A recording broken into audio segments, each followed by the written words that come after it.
नमस्कार, मैं आपका माधव पांडे और आज का विषय है शब्द मेरे हथियार। इस कविता का शीर्षक है शब्द मेरे हथियार। कभी कभी इस दुनिया में जीने के लिए लाठी डंडे और हथियार चलाने के अलावा इंसान अपने शब्दों को भी हथियार बना लेता है।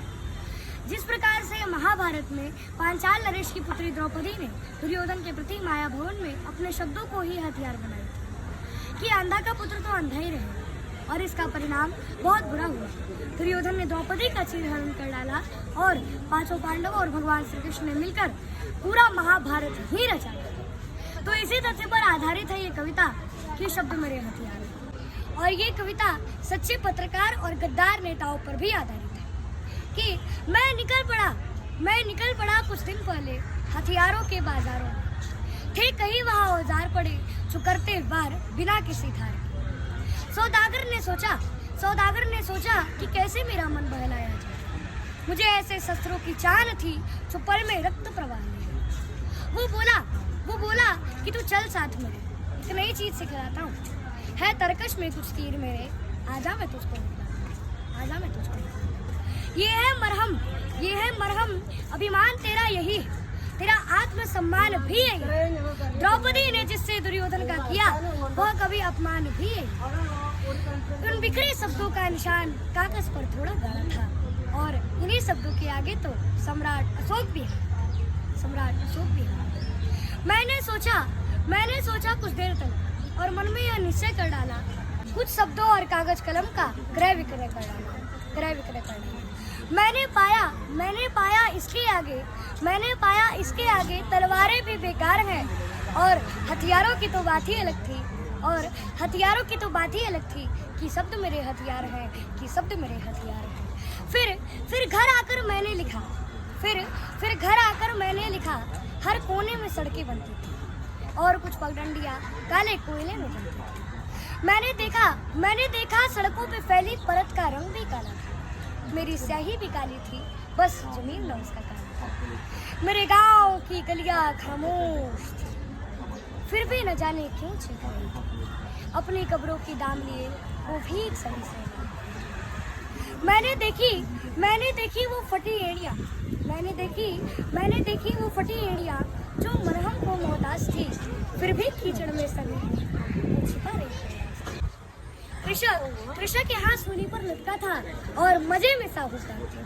मैं क्या करता, केवल लिख ही सकता था कि शब्द मेरे हथियार हैं। फिर गांव छोड़कर मैं आया दिल्ली के इन शमशानों में। शहर नहीं शमशान था ये और जहर भरी थी राह। मैंने देखी कुछ नई गाड़ियां गलियों में चौबारों में, और ये भी देखा कि पैसा है, इंसान नहीं बेचारों में।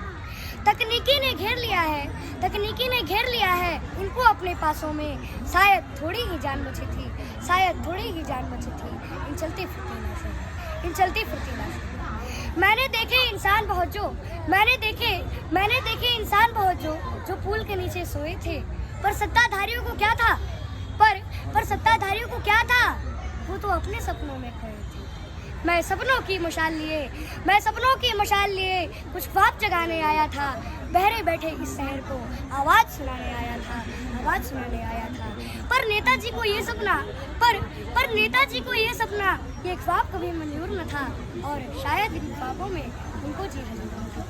रात खामोश और चांदनी मदहोश थी, और नेताजी, अरे उनकी नींद तो किसी महबूबा के बाहों में बेहोश थी। हवाएं चल रही थी, हवाओं में साजिशें पड़ रही थी। तभी दरवाजे पर दस्तक हुई और वे साए अंदर दाखिल हुए। मैंने पूछा क्यों आए हो, क्या मुझसे कोई काम है? वे बोले, हम कठपुतली, ये नेताजी का फरमान है। मैं भागा अपनी कलम उठाने, क्योंकि यही मेरी हथियार थी। और पहली बार किसी तमंचे के आगे फिर कलम मेरी लाचार थी। मुझे मालूम था कि लाश मेरी किसी दिन किसी नाले में मिल जाएगी, पर नेताजी की यही थी मर्जी, फिर पुलिस भी क्या करना। लेकिन फिक्र तुम बिल्कुल भी मत करना इस दुनिया के हालातों का। बारिश हर वक्त नहीं आती, वो आती है तब सब मौसम हो बरसातों का, सब मौसम हो बरसातों का। तुम भी लिखना इन नेताओं पे, तुम भी लिखना इन नेताओं पे। अरे क्यों कातिल ये नेता गद्दार हैं, अरे इन गद्दारों से क्या डरना, जब शब्द तेरे हथियार है और जब शब्द मेरे हथियार है, जब शब्द तेरे हथियार है और जब शब्द मेरे हथियार है। जय हिंद, जय भारत, वंदे मातरम।